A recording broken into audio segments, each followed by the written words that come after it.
Avis vascular centre మన దేశంలోనే the best varicose vein hospital. అప్పుల్లో మునిగిపోయా భయంకరంగా. మునిగిపోయి బిడ్డల్ని ఇంకా మంచి స్థితిలో ఉంచాలనుకున్నప్పుడు నేనే అప్పుల్లో మునిగిపోతే ఇంకా ఇబ్బంది పడిపోతాను కదా అని మానేసి వదిలేసి ఇండస్ట్రీ వెళ్ళిపోయారు. 5 సంవత్సరాలు చేశాను. అప్పటికి ఒక 20-25 సినిమాల దాకా చేశాను. డబ్బులు రావట్లా, ఊరికే చేయించుకుంటున్నాను. ఇంక వెళ్ళిపోయి లాభం లేదు, ఎందుకంటే వెనక ఆస్తి ఏమి లేదు, అది నీకు తెలుసు కదా, ముందే చెప్పాను. అట్లాగే ఉద్యోగం, నా లాస్ ఆఫ్ పే లీవ్ 9 సంవత్సరాలు నా సర్వీసులు, 9 ఏళ్ళు లాస్ ఆఫ్ పే. అంటే జీతం ఏమి లేదు, జీతం ఏమి లేకుండా నా భార్య బిడ్డల్ని 9 సంవత్సరాలు అప్పులు చేసి పోషించుకున్నాను. నేను అక్కడ ఉండడానికి ఖర్చులు ఇవన్నీ. పాపం చాలా మహానుభావులు చాలామంది 5,000 కావాలంటే 5,000, 10,000 కావాలంటే 10,000 ఇచ్చారు.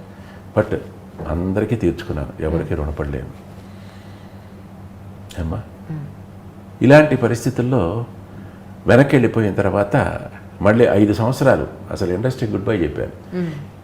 ఈ 5 సంవత్సరాలు కూడా 3 సార్లు 3 సినిమాలకి నాకు ఫోన్ చేసింది నా ఇంటికి. అప్పుడు ల్యాండ్ లైన్లే, రామానాయుడు గారే, సురేష్ ప్రొడక్షన్స్ నుంచే ఫోన్లు వచ్చినాయి. అయితే నేను మాట్లాడేవాడిని కదా, నేనే మాట్లాడినా కానీ ఆయన ఊళ్ళో లేరండి, ఆయన లేరండి అని చెప్పేసి పెట్టేసేవాడు. ఎందుకంటే పొరపాటున మళ్ళీ వెళ్ళి నేను దాంట్లో దిగితే మళ్ళీ ఇంకా ఏదో చేద్దాం అని చెప్పేసి అలా ఇబ్బందులు పడిపోతానేమో ఇంకెక్కువని మళ్ళీ వచ్చేసాను. ఫ్యాక్ట్ చెప్పేవాడిని. ఎందుకంటే ఇండస్ట్రీ ఎవరు గుర్తుపెట్టుకోలే, ఒక రామానాయుడు గారే నన్ను గుర్తుపెట్టుకున్నాను.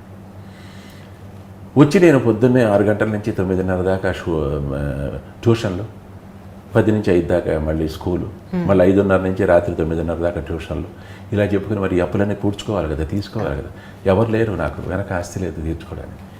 సో నాకు కష్టపడి నేనే చేసుకోవాలి. సో ఒక 5 సంవత్సరాలు దాదాపుగా అలా కష్టపడుతూ ఒక 40-45% నేను అప్పులు తీర్చుకోగలిగాను. ఈ 5 సంవత్సరాల చివరిలో ఏమైందంటే పొరపాటున నా ఫ్రెండ్ ఒకడు, నా కొలీగ్ ఒకడు హైదరాబాద్లో అపోలోలో 500-600 అప్పుడు ఫుల్ బాడీ చెకప్ చేస్తున్నారంట, చేయించుకోవడానికి వెళ్తున్నా, నాకు కష్టపడి రావా అన్నాడు. 4 రోజులు సెలవులు వచ్చినాయి ఎందుకు. సరే పదన్న, నేనే పెట్టుకుంటా, ఛార్జీలు నేనే పెట్టుకుంటా అన్నాడు. అప్పుడు మళ్ళీ అది కూడా కష్టం, ఇబ్బందులు కష్టాలు. సరేనన్నాను, బయలుదేరాను. తీరా వెళ్ళిన తర్వాత ఎక్కడో ఒక 10 రూపాయలు 5 రూపాయల రూమ్లో దిగాము, స్నానం చేసేసాము, బయలుదేరి అపోలో హాస్పిటల్కి వెళ్ళాము. ఇక్కడ ఫారాలు రాస్తుంటే అందరూ చేయించుకోవా నువ్వు, నా దగ్గర డబ్బులు ఉన్నాయి లేవో, ఎప్పుడో ఒకటి బుద్ధి కానీ జీతాలు వచ్చినప్పుడు లేకపోతే అరియర్స్ ఏదన్నా ఉంటే వచ్చినప్పుడు ఇద్దు కానీ అన్నాడు. సరేనే నేను కూడా మొదలుపెట్టా, రాస్తున్నా చేయించేసుకుందామని. ఈ రాయించేసుకుంటే వెనక నుంచి ఏ జయప్రకాష్ అని పిలుపొచ్చు. ఎవరు అని వెనక చూసి నాయుడు గారు. పరిగెత్తా ఆయన దగ్గరికి. అంకుల్ అనేవాడు ఆయన. అంకుల్ అని పరిగెత్తా. ఏమైపోయావయ్యా, అంతు లేకుండా పోయావు, బుద్ధి జ్ఞానం ఉందా నీకు, మంచి ఆర్టిస్ట్వి, ఏమైపోయావు అన్నాడు. లేదు అంకుల్, నాకు మరి కలిసి రావట్లేదు, బాగా అమౌంట్ రావట్లేదు, బాగా ఇబ్బందులు ఉంది, అప్పులు అవుతున్నాయి, పిల్లలు పెద్దవాళ్ళు అవుతున్నారు. సరే ఓకే వదిలేసి కానీ కొత్త పిక్చర్ స్టార్ట్ చేస్తున్నాము, మొత్తం సురేష్ బాబు చూసుకుంటున్నాడు, వీళ్ళు ఒకసారి సాయంత్రం ఒక క్యారెక్టర్ ఉందా, చాలా మంచి క్యారెక్టర్ అది, నువ్వు వేస్తే చాలా బాగుంటుంది, నేను కూడా ఫోన్ చేసి చెప్తాను, నువ్వు వెళ్ళి ఏం చేస్తున్నావు అంటే ఈ బాడీ చెకప్కి వచ్చాను. అయిపోయింది రైతు వెళ్ళు, నువ్వు కలవకుండా వెళ్ళావంటే ఊరుకో, నేను చంపేస్తా అన్నాడు. ఇరుక్కుపోయారు. ఏం చేస్తాను మరి, అంత పెద్ద ఆయన. సరే అంకుల్ సరే అన్న, సరేపో అన్నాడు. అయిపోయింది. వచ్చేసాము, సంతకం పెట్టాము, మా బాడీ చెకప్లు ఇవన్నీ చేయించేసుకున్నాం. అయిపోయింది. సాయంత్రం 4-5 మొత్తం రిజల్ట్స్ అవన్నీ ఇచ్చేసారు. అయిపోయిన తర్వాత అక్కడ దగ్గరే Suresh guest house, Apollo hospital దగ్గర వెళ్ళిపోతే సురేష్ బాబు కవర్ చేస్తే రేపొద్దున తీద్దాం, రేపొద్దున ఇది మన ఫోటో సెషన్ పెట్టుకుందాం, అక్కడే రూమ్ ఇవ్వండి అన్నాడు. అక్కడ రూమ్ ఇక నాకు అలవాటే, బ్రహ్మపుత్రుడి దగ్గర నుంచి అక్కడ నేను ఎప్పుడు వెళ్ళినా కానీ రూమ్ ఇస్తారు. రూమ్ ఇచ్చారు. మావాడు ఇంకా హ్యాపీ, సినిమా సరే ఉండిపోదాం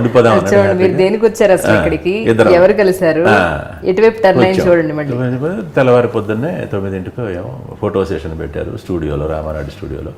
ఫోటోలు ఒక 50 ఫోటోలు తీశారు, పంచాయి ఇవన్నీ కట్టి మీసాలు పెట్టి ఇవన్నీ చేసి అయిపోయింది. సరే ఇంకా అయిపోయింది, బయలుదేరి వెళ్ళమన్నా. వెళ్ళిపోయాను. 3వ రోజు రాత్రి జయంత్, దానికి డైరెక్టర్ జయంత్ పరాంజిపే ఫోన్ చేశాడు. Congratulations, heroine father main villain నువ్వు సెలెక్ట్ అయ్యావు అన్నాడు. షాక్ నాకు. అది ప్రేమించుకుందాంరా. నిజంగా భయపడతారు సార్ ఆ సినిమాలో మిమ్మల్ని చూసిన వాళ్ళు. హీరోయిన్ ఎంత సినిమాటిక్గా జరిగింది నా జీవితంలో ఇది. నేను అనుకోలే మళ్ళీ నాకు, అందుకనే మళ్ళీ నా సెకండ్ ఇన్నింగ్స్ అని మళ్ళీ ఆహ్వానించాడు ఆయన, మళ్ళీ రమ్మన్నాడు. చాలామంది చాలా రకాలుగా అనుకున్నారు. ఈవెన్ సురేష్ బాబు గారు కూడా ఎంతోమందిని ఇంకా ఆయన మనసులో ఉన్నారు. అమరీష్ పూరిని అనుకున్నాడు, మళ్ళీ కాదని నానా పటేకర్ని అడిగారు. ఆయన 1.5 కోటి అడిగాడంటే ఆ రోజుల్లోనే. అబ్బబ్బబ్బో ఎంత ఎందుకు మనకు తట్టుకోలేము, మన బడ్జెట్కి సరిపోదు అన్నట్టుగా ఎందుకో మాట్లాడారు. ఇట్లా చాలామందిని చూశారు. అన్ని ఫోటోలు చూస్తా నీ ఫోటోల దగ్గరికి వచ్చేది ఆగిపోయేవాళ్ళం అయ్యా, అవే చూసుకుంటూ ఉండేవాళ్ళం అనేవాడు జయంతు. అది ఏమిటో నాకు కేవలం ఆ పరమేశ్వరుడు దయ, ఇంకా అంతకంటే ఇంకేమీ లేదు. అట్లా మళ్ళీ వచ్చింది అనమాట. అంతకు జస్ట్ 2 ఏళ్ల క్రితమే నా శివ దీక్ష కూడా మొదలెట్టాను. ప్రతి సంవత్సరం 40 రోజులు చేసి 41 రోజు మహాశివరాత్రికి శ్రీశైలం వెళ్ళి అక్కడ ఉండేవాడిని. ఆ రోజు రాత్రి పాగా దర్శనం చేసుకుని దీక్ష విరమించి మళ్ళీ ఇంటికి వచ్చేవాడిని. 18 సంవత్సరాలు చేశాను అది. ఒక 2 సంవత్సరాలు అవగానే ఈ ఆఫర్ నాకు వచ్చింది. అంటే అయ్యే చల్లగా చూశాడు. శివయ్య దయ్యే, ఈ జీవితం శివయ్య దయ్య, పరమేశ్వరుడు దయ్య. అది షాకింగ్ అనమాట. అట్లా వచ్చిన తర్వాత ఆయన నువ్వు కామెడీ టచ్ ఉంది నాకు తెలుసు అని వాడు జయంత్. నాకు అవుట్ అండ్ అవుట్ సీరియస్గా ఉండాలి, అవుట్ అండ్ అవుట్ సీరియస్. అసలు ముఖంలో ఎక్కడ పొరపాటున కూడా కామెడీ అనేది కనపడకూడదు నాకు. చాలా సీరియస్ ఉంటారు సినిమాలు. ఆ తర్వాత సురేష్ బాబు గారేమో ఏదన్నా మేనరిజం ఏదన్నా పెట్టుకోండి బాగుంటుందేమో, మేనరిజం పెట్టుకున్నా మళ్ళీ ఇంకా నవ్వు వస్తుంది గబుక్కన, ఒన్ని దుంపదేక అని అది పెట్టుకున్నాం అనుకో, ఇట్లా తస్తుంది ఇట్లా పెట్టుకున్నాం అనుకో, ఏదో మళ్ళీ నవ్వు వస్తుంది. అది కూడా కాదండి అని చెప్పేసి ఎందుకో థాట్ వచ్చింది. అదే మళ్ళీ ఆ శివయ్య పుట్టించాడు మా తలకాయలో. ఇది ఫ్యాక్షనిస్ట్ సబ్జెక్ట్ అని చెప్పారు అన్నారు కనుక నేను ఒకసారి, నాకు రాయలసీమ భాష బాగా వచ్చు, నా చిన్నతనం అంతా నేను అదే మళ్ళీ వెళ్తానేది. ఒక వారం 10 రోజులు మళ్ళీ వెళ్ళి ఇంకా వొకాబులరీ అంతా నేను పోగు చేసుకుని వస్తాను తిరిగి. అది పెడదామండి అన్న. పరుచూరి వెంకటేశ్వర గారు భలే సపోర్ట్ చేశాడు. బ్రహ్మాండమైన ఐడియా వచ్చింది నీకు, వెళ్ళాను. సురేష్ బాబు గారు వెళ్ళమన్నాడు. గుర్తుని తీసుకుని 10 రోజులు మొత్తం ఆ ఏరియాలో, కర్నూలు జిల్లాలో నంద్యాల ఒక రూమ్ తీసుకున్నాం. అప్పుడు తాతగారు నిరంగా మళ్ళీ అక్కడికి వెళ్ళడం రావడం ఇవన్నీ ఇబ్బందులు అవుతాయని రోజంతా చిన్న టేప్ రికార్డు ఉండేది, అది ఇక్కడ పెట్టేసుకొని ఎవరితో మాట్లాడుతున్నాడో ఇట్లా ప్రెస్ చేయడం. మాట్లాడాం, ఏమన్నా ఏం చేసావు, ఏడిపోతాడావు, ఎరువులు కొట్టు పెట్టుకోనికి వచ్చినామన్నా మేము, ఇక్కడ ఎరువులు పోతాయి అని అడగడం, ఇట్లా వాళ్ళు ఏదో చెప్పడం, ఇవన్నీ ఈ మాటలన్నీ రికార్డ్ చేసుకోవడం. రాత్రికి మళ్ళీ రూమ్కి వెళ్ళడం. అంటే నేను ఇంకో ఫ్రెండ్ కూడా వచ్చాములే. రూమ్కి వెళ్ళిన తర్వాత మళ్ళీ ఆన్ చేసుకొని భోంచేసి ఆ మాటలు అన్నీ మన ఏ మాటకి ఇక్కడ ఏ మాట, మన ఏ మాటకి ఇక్కడ మాట వాడతారు అని చెప్పేసి ఇవన్నీ నోట్స్ తయారు చేసుకున్నాం. టీచర్గా పనిచేశాను కదా, అది కాస్త నాకు అడ్వాంటేజ్ అయ్యిందనమాట. భయంకరంగా అంటే డైలాగ్ మాట్లాడడం కూడా వీళ్ళ వ్యాస నాకు వచ్చి ఇదివరకే. ఎందుకంటే చిన్నతనం నుంచి నాన్నగారితో పాటు ఈ ఊళ్ళన్నీ తిరిగాను. గడప, అనంతపురంలో ఎస్ఎల్సి చదువుకున్నాను నేను. తాతగారి దగ్గరికి వచ్చేవాడిని. అక్కడ మరి మిగతా వాళ్ళు, పని వాళ్ళు వీళ్ళు కూడా అక్కడ వాళ్ళందరూ ఆయాస మాట్లాడుతుండేవాళ్ళు కదా, అది నేను ఇమిటేట్ చేయడం. కాలేజీలో నాటకాల్లో కూడా ఆ లాంగ్వేజ్ పెట్టేవాడిని, ఆయాస స్లాంగ్ పెట్టేవాడిని. సో ఇది మాకు బాగా కలిసి వచ్చింది. 10 రోజుల తర్వాత మళ్ళీ వచ్చేసి ఏదన్నా ఒక డైలాగ్ ఇవ్వండి నేను చెప్తానన్న. పరుచూరి వెంకటేశ్వరరావు గారు ఇచ్చాడు ఆయన. దాన్ని జస్ట్ అట్లా మార్చుకొని చెప్పేశారు. నాకు చాలా మంది అంటే గుర్తులేదు కరెక్ట్గా ఏది చెప్పారు. నా ఫ్రెండ్స్ కూడా కొంతమంది ఉన్నారయ్యా కర్నూలు, గడప, వీళ్ళందరూ యాజ్ ఇట్ ఈస్గా వాళ్ళు మాట్లాడినట్టే మాట్లాడుతున్నావు, నువ్వు బ్రహ్మాండంగా ఉంది, ఓకే ప్రొసీడ్ అన్నాడు ఆయన. అంతే, ఆ లాంగ్వేజ్ పెట్టామన్నమాట. అది టర్నింగ్ పాయింట్. రాయలసీమ భాష కర్నూలు, కడప, అనంతపురం ఎవరు వాళ్ళ అప్పటి వరకు వాళ్ళే. మొట్టమొదటిసారి ఆ భాగ్యం నాకే దొరికింది. అదనమాట ఆ చోటు నాకు ఇచ్చారు. కేవలం ఆ పరమేశ్వరుడు దయ. అది పెట్టడం ఏంటంటే, ఇక మాట్లాడడం ఏంటంటే ఆ కొత్త మాటలు. ఈవెన్ చివరికి సినిమా అంతా అయిపోయిన తర్వాత డబ్బింగ్ చెప్పేటప్పుడు కూడా సురేష్ బాబు గారికి భయం. థాయ్ ఏం రా చంపేచ్చా, ఈ నచ్చుతాయో నచ్చవో మిగతా వాళ్ళందరికీ, అందుకని పని చేద్దామండి, రాయలసీమ ప్రింట్స్ వరకు రాయలసీమ భాష చెప్పిద్దాం, మిగతా ప్లేస్లన్నిటికీ మామూలు భాష చెప్పిద్దాం అని కూడా అనుకున్నాడు ఆయన. పరుచూరి వెంకటేశ్వర మాత్రం ఆయన నో, డెఫినెట్గా కొత్తదనాన్ని ప్రేక్షకులు అంగీకరిస్తారు, ఏం భయపడద్దు, చెప్పించాను. ఇంకా అది సూపర్ హిట్ అయింది కదా, 25 వీక్స్ ప్రేమించుకుందాంరా. అది మళ్ళీ నాకు సెకండ్ టర్నింగ్ పాయింట్ అన్నమాట. మొట్టమొదట బ్రహ్మపుత్రుడితో, అది మన సురేష్ ప్రొడక్షన్సే.